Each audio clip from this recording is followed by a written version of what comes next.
Beautiful people, how are you doing today? Welcome back to Economics YouTube channel. My name is Godwin. Not like I forgot my name, right? But I wasn't sure if I should tell you my name today or if I shouldn't tell you my name. Alright, no problem with that. So we are continuing our discussion on research writing, and I promised in the last video that we'll be talking about background to the study. So in our last time we spoke about introduction, and we looked at the introductory aspect of research writing. We looked at the statements of the problem, significance of the study, research questions, objectives, and whatever it was that we talked about in that class. And I remember that an assignment was given in that particular class. There is going to be an assignment in this particular class too. So chapter 2, that's what we're talking about today. And what is chapter 2? Background to the study. So when you're talking about background to the study, this is where you talk a lot, like reporting what has been happening in detail about your subject matter. But then there is a way to write it, so to maintain a flow. You know, I've always talked about flow. Okay, so it is gradually, so you don't just jump from one place to another. Alright, so how do we go about it? I'm still gonna be using my topic as an example. Now, one thing you should notice is I didn't really commit the topic to memory.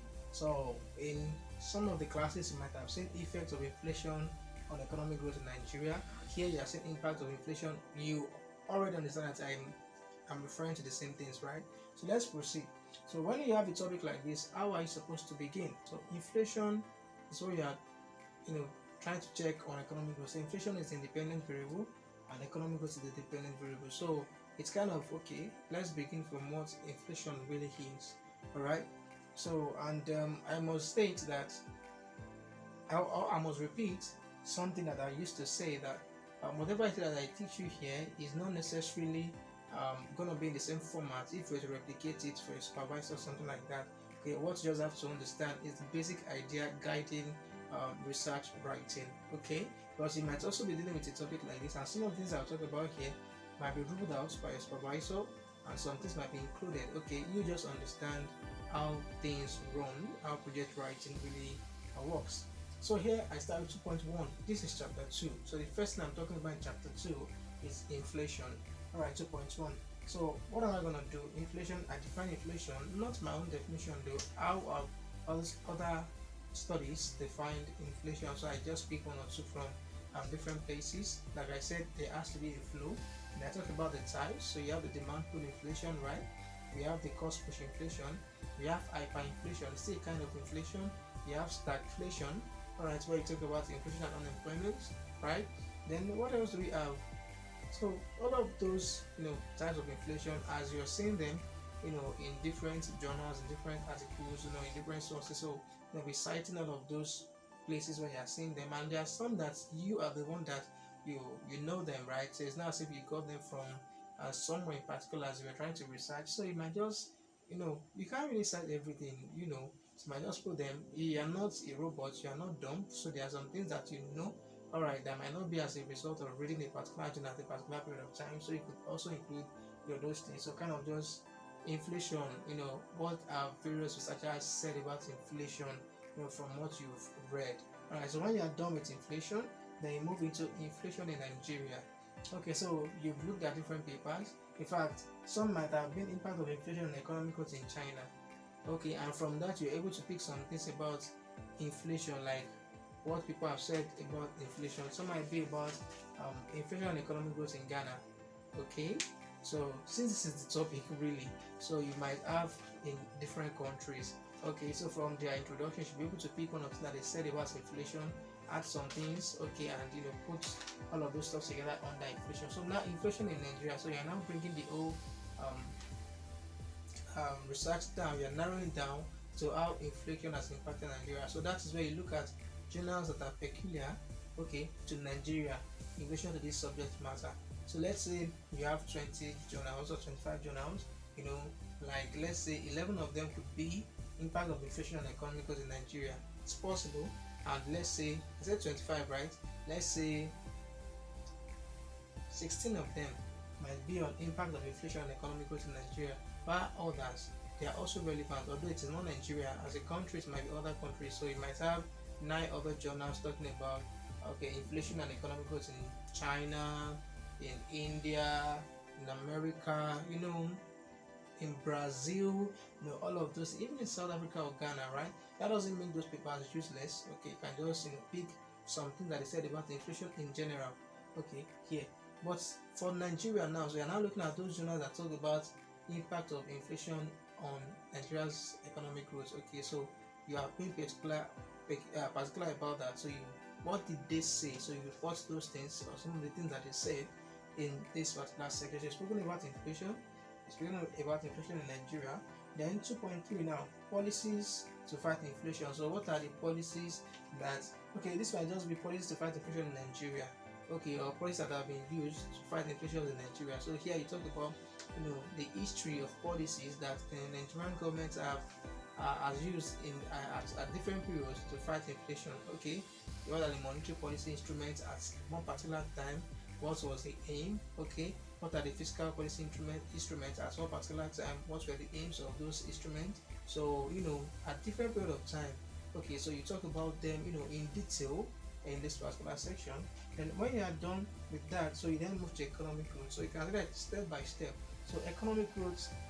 Okay, yeah, I wrote this. I was going to start with 2.4, but I was already writing this and I didn't want to erase it, so I just made it 2.5. So from 2.3, I'm meant to go there first. So what's economic? Don't just jump into economic growth in Nigeria. We don't even know what economic growth is.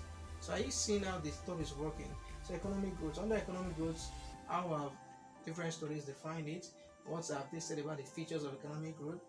Measures of economic growth. Some papers would have used GDP to measure economic growth. Some papers would have used real GDP, where you don't have anything before the GDP. So that means you are referring to nominal GDP. Some papers may have used real GDP to capture economic growth. Some papers would have talked about GDP per capita. Some papers would have talked about real GDP per capita and every other measure of economic growth that we must have seen from different papers. So you talk about them, in detail under economic growth. So from there, basically, I don't think there are other things that researchers use to measure economic growth than these four that I've written, but there might be others. No, we are all limited in what we know. Okay, there might be others. Now, 2.5. So when you are done with that, 2.5, economic growth in Nigeria. Okay, so you've made us understand what economic growth is. So we then move into economic growth in Nigeria from those from papers on economic growth. So that means, yeah, inflation, impact of inflation on economic growth in Nigeria. From those papers, so you have seen one or two things about economic growth. So you pick, the aspects of those papers that are talking about the effects of inflation on Nigeria's economic growth. So you write, you keep consulting journals, keep consulting articles, as in all of this is that I'm mentioning journals the most, and maybe books. Yeah, your textbooks, you can consult your textbooks as well. Okay, one of the works I did recently, I had to consult Case and Fair. Okay, I think principle of economics, or what is the title of the book? Yeah, where you have Carl E. Case, and I think we receive Fair and Sharon something. Okay, the three of them were the writers of that particular book. Sharon happens to be, if I'm right, Sharon happens to be the new person that worked on that particular edition. Okay, it used to be Case, Carl E. Case, and receive Fair or something like that. Okay, usually. So I had to reference them. So there was something I wanted to pick from the textbook. So there are times like that you pick stuff from textbooks. So they are better when you pick things from textbooks, you pick things from journals, right? They are kind of really, they carry more weight than when you take things from websites. Alright, but there are times that you just have to take this from websites, okay? So you just have to take a definition and explanation from websites. You just have to, but make sure that they are minimal in your project work. Make sure you have more journals and books. Alright, so those academic stuffs, academic sources. So from there, I then move into growth policies in Nigeria so far. So what are the policies that the Nigerian government has implemented in pushing economic growth, okay, in aiding economic growth, in fostering economic growth? So you find out about those ones too, and you keep you write about them. So you are not, like I said, this is where you're reporting. Now I was talking about introduction then that okay, you can mention policies in passing. You don't have to say much about them because there is a section in your research work where you are going to have to talk about them in detail, and this is the part of the research work where you have to talk about those things in detail. So what are the policies what are the growth policies. So you can't mention all policies obviously, so but you have to mention a significant number of policies, talk about them in detail. Okay, then from there, now I'm done with. I've spoken about inflation, different aspects of inflation. I've spoken about economic growth. So I'm now merging them into 2.7, which is inflation and economic growth in Nigeria. Can you see?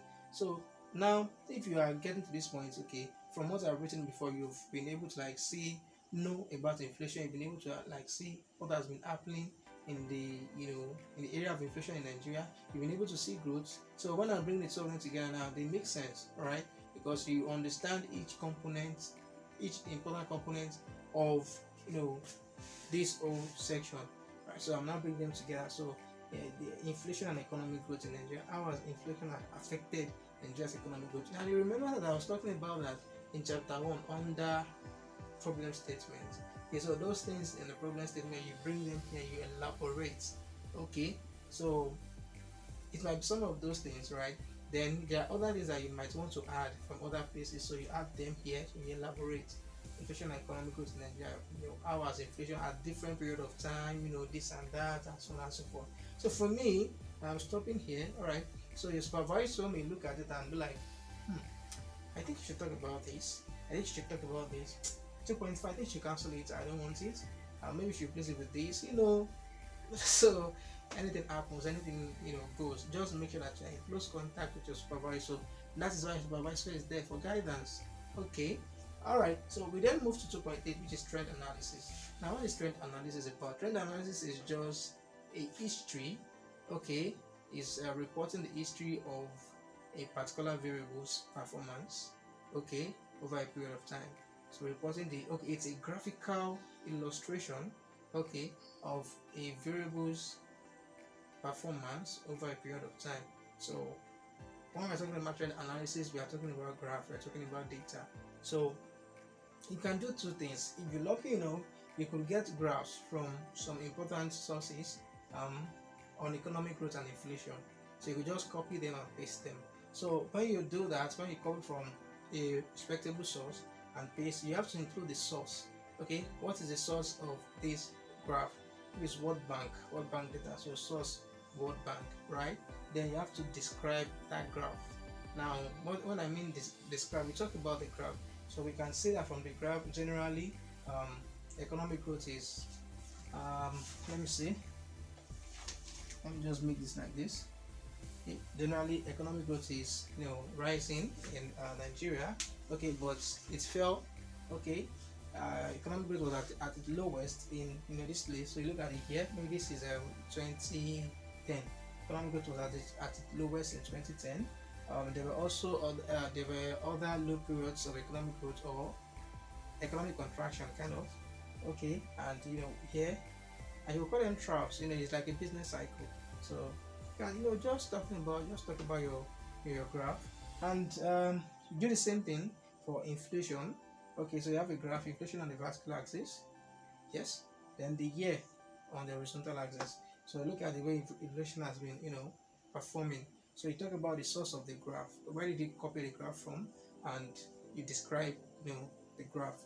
Now, that is if you are fortunate to find places where you can copy the graphs from. There are other things that you can do, and that is why I don't know if you've come across a document where you saw the source as author's computation. So which means that the author didn't copy the graph from somewhere.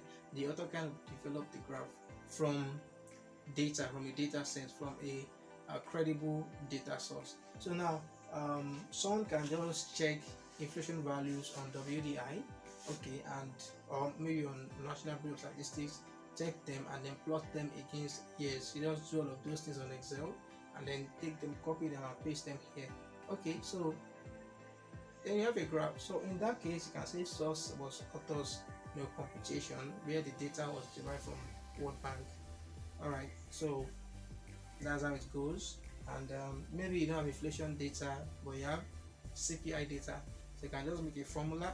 So you're changing CPI. So if the new CPI were 121%, that means inflation is 21%. Okay, that means the former CPI must have been 100%. Now that you have 121, so the 21 above 100 is the inflation. So if you have CPI values, then on your Excel spreadsheet or whatever it is called, you calculate change in CPI. So the change in CPI is your inflation values, all right, and then you put it there. You put it in your you create another is it another column, right, with another column using the formula changing, CPI. So CPI, new CPI minus old CPI over CPI that's 100 over 1, whatever you get is the inflation value. So when you do that for maybe data of, let's say, 10 years, okay, you get inflation changes CPI now, which is the inflation value for 10 years, and then you plot that against the year. Okay, so you whatever graph you get, take it and copy it and paste it in your document. So that one is author's computation. So you were the one that came up with that graph, or you got your data from so place. You understand? So there are times when your supervisor will ask you, where is your trend analysis? Okay, as some supervisors may not really ask, but I'm just trying to explain some of the ideal things that you're going to have in your background of the study. So what you have to take away from this is that it has to be systematic. It has to have a flow. Then it has to be beaten about the bush. It has to be well researched. To me, I think background to the study is the aspect of a project where, oh Lord, you really have to read. You really have to read, and you have to read wide for it to be able to come up with a meaningful background to the study. You have to be able to read wide, read a lot of things. Okay. So the other aspect we have to read is your literature review. Alright, so those two aspects. Literature review is the next thing we're gonna do. Chapter 3. Yes. So you see chapter 2 and chapter 3, you have to read a lot of works that have been done in the past. Then sometimes you have to just browse. When you do have some things that you want from the journals on ground, you just have to browse and look for things. I remember one time when I was writing my project, and there was this important piece of information I got from the internet, but I couldn't copy it, because I don't know, there was a way it was locked, so it was kind of a confidential document or something, I don't know, but you could only read it, you can't copy it. So I had to ask a friend of mine, what am I going to do? Am I going to be writing this thing, one by one, then go on and type it? So that was when he exposed me to the snippet tool. This snippet was typed tool on my computer, and with that we're able to do some things, right? So what I'm just trying to say, the point of contention here is that your background to the studies is a part of your research work, where you have to read broadly, because you are talking about background to something. All right, so it has to be well researched. But it shouldn't give you much of a problem. All right, so that's that. Your assignment here is for you to write your chapter 2, a maximum of 1,000 words. 1,000 words. So whatever happens, let your words be between 950 to 1,000. Whatever happens, let's try excluding graphs. So if you have graphs, it doesn't count as part of the 1,000 words. So excluding graphs. So and that's about that. It's going to be based on the topic you've chosen, obviously. So break the topics down, write some things under them, and we are good. So thank you very much. See you next class when we talk about literature review.